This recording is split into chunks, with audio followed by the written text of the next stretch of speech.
Cricket की दुनिया में एक और बड़ा कारनामा हो गया। बांग्लादेश ने इंग्लैंड को 3-0 से हरा दिया। 3-0 भाई, जो टीम हमें यहाँ पे इसको कहते हैं बुरा हाल करके चली गई, उसने उसको बांग्लादेश अपने घर में उसका क्या हाल किया है।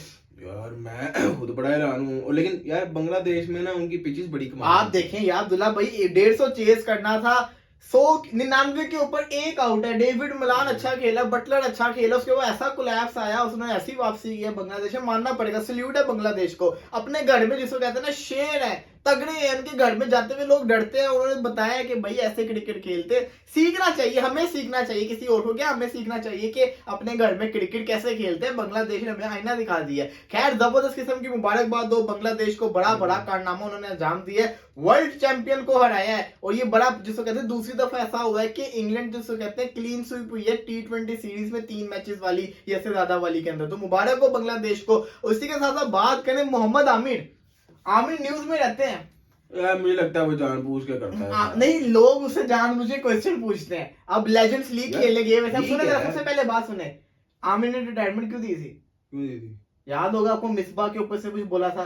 नहीं, वो सिलेक्शन कमेटी का भी इशू था, फिर बाबर का भी था, बड़े मसले। नहीं, आप भूल गए हो। मिसबा ने जिसको कहते हैं टीम सिलेक्ट की थी और उसने कहा था चीफ सिलेक्टेड की चीफ सिलेक्शन। ये मोहम्मद आमिर ने ट्वीट किया था, उसके बाद उसने रिटायरमेंट दे दी थी। आज उसी मिसबाउल हक के साथ लेजेंड क्रिकेट टूर्नामेंट के अंदर टीम के साथ तस्वीरें भी आ रही है, क्रिकेट भी खेल रहा है। अच्छा, तो मतलब कि फिर क्या चक्कर था? आमिर अगर सब कुछ सही करना था तो फिर वापस रिटायरमेंट दी क्यों? मुझे फ्रस्ट्रेटेड लगता है बस। उसके बाद एक और चीज सुन ले जी, मोहम्मद आमिर से इंटरव्यू में पूछा गया कि जो पूरी दुनिया में सबसे बड़ा सवाल है, बाबर वर्सेस कोहली, कौन है जबरदस्त? क्या आपको लगता है? आप अपना पॉइंट ऑफ व्यू दे, जो हर कोई पूछ ही रहा था पाकिस्तान के अंदर भी, इवन अब तो इंडियंस भी पूछने लगे हुए हैं। तो उसका जवाब में मोहम्मद आमिर ने कहा कि there is no comparison. Babar और विराट कोहली दोनों बहुत बड़े क्रिकेटर्स हैं, लेकिन जहां बात आती है विराट कोहली की तो उसका कोई कंपैरिजन नहीं है। विराट कोहली का लेवल अलग है। विराट कोहली एक लेजेंड है। विराट कोहली के बारे में उसने ये कहा, उसने कहा कि बाबर आजम को भी, ये उसने आगे ऐसा कुछ नहीं कहा जैसे हमें लगता है ना बाबर आजम को, हम भी ये कहते हैं बाबर आजम को भी विराट कोहली जैसा बनने में बहुत टाइम लगना है, लेकिन विराट कोहली का करंटली कोई मुकाबला नहीं है। और उसने ये भी कहा कि आप देखिए जब उस पर क्रिटिसिज्म होता है वो उससे निखर कर आता है। उसने वर्ल्ड कप में ऐसी जबरदस्त किस्म की परफॉर्मेंस दिखा, उस पर क्रिटिसिज्म हो रहा था, फिर टेस्ट के अंदर उस पर क्रिटिसिज्म हो रहा था, उसने सेंचुरी मार दी। तो उसको आदत है प्रेशर वाली सिचुएशन में खेलने की, उसका लेवल नहीं है। तो उन्होंने बड़ा जिसको कहते हैं ना अप्रिशिएट किया। क्या लगता है आपको, उन्होंने सही कहा? यार देखें, जहां तक बात है ना कंपैरिजन की, तो बाबर और कोहली का कंपैरिजन बनता नहीं है अभी। ये हम भी पहले भी बड़ी दफा कह चुके हुए हैं। बाबर को मैंने देखा है कई मैचेस में कि जब बहुत अंडर प्रेशर मैचेस होते हैं ना, उसमें वो फ्रंट से लीड जैसे कोहली करता है। जैसे कोहली ने पाकिस्तान के खिलाफ मैच जिताया था ये पिछले वर्ल्ड कप में, आपको जो याद हो मैच, वो अगर कोहली ना खड़ा होता तो ये इंडिया मैच हार गया हुआ था। कोहली एंड तक मैच लेके गया और उसने एंड तक मैच लेके जाके जिताया है। तो मेरा ख्याल है कि अभी तक बाबर ने ऐसी कोई इनिंग्स नहीं खेली। सिर्फ एक न्यूजीलैंड वाली इनिंग्स है वर्ल्ड कप के दौरान। हाँ बस, बाबर आजम ने 100 मारा था। और एक जो ऑस्ट्रेलिया के अगेंस्ट उन्होंने पाकिस्तान के सीरीज तो मेरा नहीं ख्याल कि अभी तक, और वैसे भी इनका कंपैरिजन बनता नहीं है। कोहली अपने जो करियर, उसका कोहली ने बड़ा अपना करियर पास कर लिया। या अब्दुल्ला भाई 75 सेंचुरी मारना कोई आसान बात होती है? तो वही ना, कोहली और उसका बाबर का कंपैरिजन बनता ही तो नहीं है। बाबर आजम को फैब 4 की सेंचुरीज को क्रॉस करना बाकी है, क्योंकि फैब 4 की जहां बात करते हैं टेस्ट की सेंचुरीज की, तो कहते हैं स्टीव स्मिथ 30 के ऊपर है, जो रूट 29 पे, विराट कोहली 28, तो उधर पीछे केन विलियमसन 27 पे आ रहा है। वो लड़ाई अगले 5-6 साल तक जो है ना, ये कंपैरिजन की बहस तो छोड़ दें, कम से कम 5-6 साल।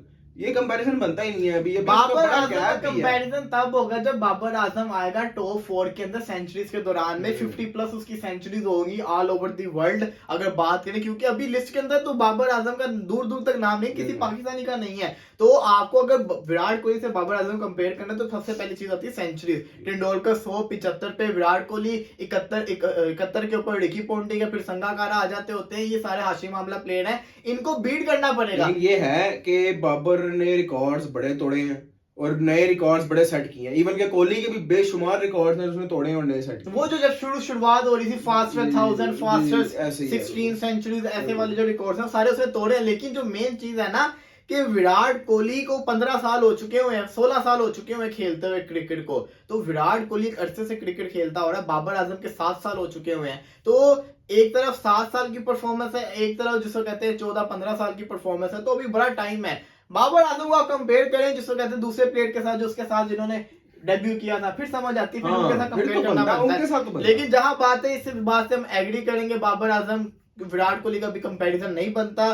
बाबर आजम को बहुत टाइम लगेगा, Virat Kohli no doubt legend है। मोहम्मद आमिर ने यहाँ पे बिल्कुल सही बात की है, बड़ा क्रिकेटर है, और बड़ा क्रिकेटर इस वजह से है कि मैच विनर है, मैच जितवा के जाता है, ब्रांड वैल्यू बहुत है, बहुत बड़ी ब्रांड वैल्यू है। आप देखेंगे टेस्ट मैच चल रहा है, बोरिंग टेस्ट मैच है, दूसरे प्लेयर्स खेल रहे थे तो व्यूवरशिप कहां थी, विराट कोहली है तो 1.4 करोड़ पे व्यूवरशिप चलेगी, खाली उसकी वो टुक टुक देखने में इतने लोग देख रहे थे उसको। इससे पता चलता है कितना बड़ा ब्रांड है। तो बाबर आजम को ऐसा ब्रांड बनना पड़ना है, तो ये बड़ा जबरदस्त किस्म का पॉइंट ऑफ व्यू था। इसी के साथ साथ मोहम्मद आमिर से बड़े सवाल पूछे कि आप उसका इंटरव्यू देख सकते थे, लेकिन ये जो थी ना, ये मेन चीज थी। उसके साथ उसने एक और बात की, पाकिस्तान को स्पिनर चाहिए, पाकिस्तान के पास स्पिनर नहीं है, और इंडिया के अंदर वर्ल्ड कप है, तो पाकिस्तान के पास अच्छा स्पिनर होना चाहिए। तो मोहम्मद आमिर की बात से मैं दोबारा एग्री करूंगा। मोहम्मद आमिर ने एक और सही बात की है, अब्दुल्ला भाई पिछले कई दिनों से कह रहे हैं कि हमारे पास पीएसएल में कोई अच्छा स्पिनर नहीं आ रहा, या बॉलर, फास्ट बॉलर हमें बड़े मिलते हैं, हर पीएसएल में हमें फास्ट बॉलर मिलता है, हर पीएसएल में हमें पावर हिटर, और उसके अलावा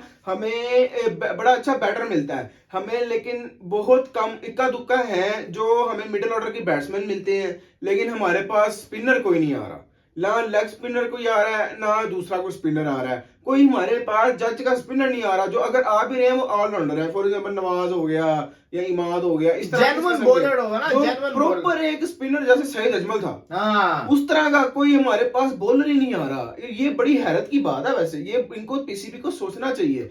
ये एक इन्होंने अपना पूरा ना कंसंट्रेट रख दिया पीएसएल के ऊपर। हमें एक स्पिनर चाहिए हर सूरत जो हमें इंडिया में मदद करे, लेकिन अभी इतने दिन नहीं रह गए कि हमें एक स्पिनर नया खड़ा करें फिर उसको बनाए, ये अब नहीं हो सकता। या हो सकता है कि वो इब्रार लड़का है, शायद वो कुछ उसको खिलाया ही नहीं इन्होंने, हाँ उसको भी खिलाया ही नहीं, ट्राई भी नहीं किया, नहीं किया ट्राई, 1-2 मैच खेला है, लेकिन उसके बाद निकाल दे देखिए। लेकिन मैं समझता हूँ कि पीएसएल में ना ये फायदा ही नहीं है स्पिनर को ट्राई करने का, क्योंकि इंडियन कंडीशंस के अंदर आपको स्पिनर चाहिए, हर टीम के पास अच्छा स्पिनर, इंडिया के पास बड़े अच्छे स्पिनर्स हैं, तो उनके मुकाबले के लिए फिर आपको एक अच्छा स्पिनर चाहिए। इसी के साथ साथ एशिया कप की बहस बड़े अरसे से चलती आ रही है, अभी तक फैसला नहीं हुआ। मीटिंग होने वाली है, जो मीटिंग हुई थी 4 फरवरी को, अब वो दोबारा मार्च के अंदर होने जा रही है, 2 दिन के अंदर मीटिंग है। नजम सेठी साहब ने कल प्रेस कॉन्फ्रेंस के दौरान में क्या कहा था अब्दुल्ला साहब?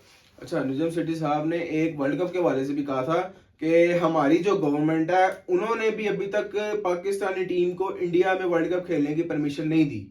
तो ये भी एक बड़ा पॉइंट है, और वो हमारी गवर्नमेंट कह रही है कि हम देखते हैं कि इंडिया क्या फैसला करता है एशिया कप पे, तो उसकी बेस पे फिर पाकिस्तान फैसला करेगा कि हमने जाना है कि नहीं जाना। यार अगर मैं वैसे एक बात बताऊं, मैं कहता हूं कि पाकिस्तान वर्ल्ड कप खेलने चला जाए, जाना चाहिए, यहाँ वर्ल्ड कप है, वही ना, वर्ल्ड कप है, बार बार नहीं आता, जाना चाहिए।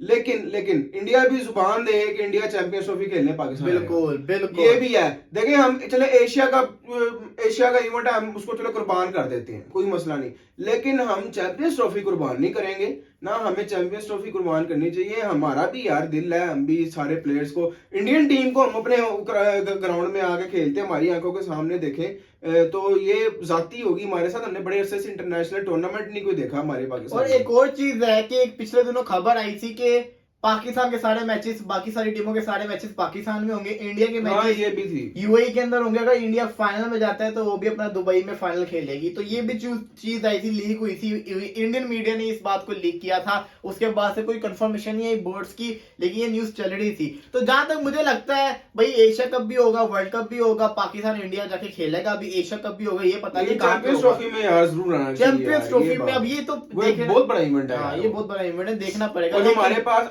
आईसीसी का एक वही इवेंट है, इंडिया के पास 3 इवेंट्स आ रहे हैं, 3 या 4 है, 2030 तक मेरा ख्याल है, जब ये पीछे इनका शेड्यूल आया था। तो मेरा ख्याल है कि एक हमारे पास इवेंट है बड़ा, उसको हमें चाहिए कि अच्छी तरह से मैनेज करें, और इंडिया भी आएगा। एक और न्यूज आई है जी, एक मुल्तान सुल्तान के आपने देखे होंगे कोच, उनको पाकिस्तान क्रिकेट टीम का अफगानिस्तान के खिलाफ जो सीरीज है उसके अंदर कोच बना दिया। अब्दुल रहमान साहब को, दाढ़ी वाले भाई हैं, एंडी फ्लावर के साथ बैठे होते हैं। वो कौन सा कोच? वो बस डोमेस्टिक के कोच है, उनको बनाया गया कोच। इसी के साथ साथ पैट कमिंग्स ओडीआई सीरीज में नहीं अवेलेबल होंगे। उनकी मदर, आप जैसे सबको पता कि वफात पा गई थी कुछ अर्सा पहले, तो अपनी फैमिली के साथ टाइम स्पेंड करेंगे। स्टीव स्मिथ कैप्टनसी करेंगे 5 से तकरीबन 6 साल के बाद ओडीआई के अंदर, इंडिया के अंदर, जो इंडिया के अगेंस्ट सीरीज है ऑस्ट्रेलिया की। तो लेट्स सी, देखते हैं क्या होगा। ये परसों से शुरू हो रही है, 17 तारीख से शुरू हो रही है। पहला ओडीआई है 17 तारीख, 2 दिन बाद शुरू हो रही है। ओडीआई 3 मैचेस है ना, तो इस पे पूरी डिटेल से बात करेंगे, देखेंगे इसके ऊपर भी, टीम्स को एनालिसिस करेंगे। फिलहाल जिसको कहते हैं, ये अभी तक की खबरें थी। बांग्लादेश ने मजा करवा दिया, लव का हो गया बांग्लादेश से, बड़ा हैवी मैच जीते, मुबारक हो बांग्लादेश वालों को। अब मैंने एक मीम भी देखी थी क्या? कि जब इंग्लैंड हारता है ना तो पूरा एशिया खुश हो जाता है। बांग्लादेश, श्रीलंका, इंडिया, पाकिस्तान एक पेज पे आ जाते हैं बिल्कुल। वो वाकई बात हकीकत है। इंग्लैंड हारे बड़ा मजा आता है। हम नहीं रहा भाई यार, बस चलो जी, ये दुख नहीं जाएगा। ये दुख नहीं जा रहे। एक आरसीबी ट्रॉफी नहीं जीतती, इसका दुख नहीं जाना। एक जिसको कहते हैं, हमने एशिया कप भी मिस कर दिया हमने, और ये भी मिस कर दिया, वर्ल्ड कप भी मिस कर। बार बार थोड़ी मौके आते हैं। वो अब्दुल्ला भाई ना जले में नमक छिड़के, पुरानी यादों को ना ताजा करें। कल ऐसा कहते हैं, कल दोबारा आपके साथ जुड़ेंगे, तब तक के लिए इजाजत दीजिए। अल्लाह।